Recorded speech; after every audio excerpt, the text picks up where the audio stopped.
My future career is called Engineering in Computational Technology, and I want to study it because I have always been really interested on technology and everything that has to do with computers and new technological advancements.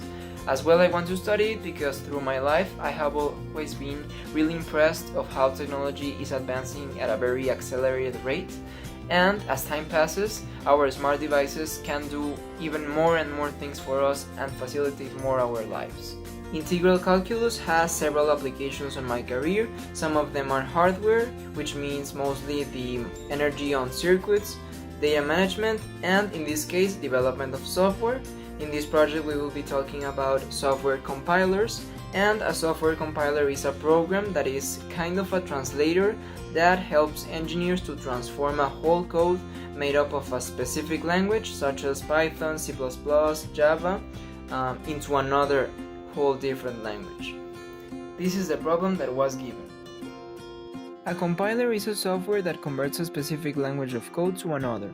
A compiler used in programming makes such transformation at a velocity given by the function velocity respects to time equals 10t cubic root of 2 minus t squared, where the function is the conversion of velocity given in lines per second and t is time, which is the amount of lines transformed when the first second has passed.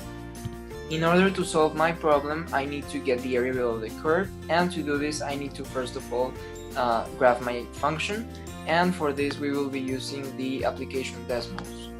Here I have my function, here I have my limits, which are 1 and 0, and over here I have my function already graphed.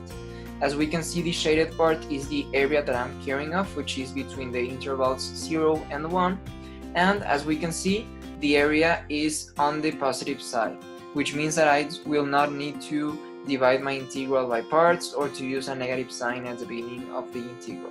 So after knowing this, let's go to solve the integral. Now we will integrate our equation.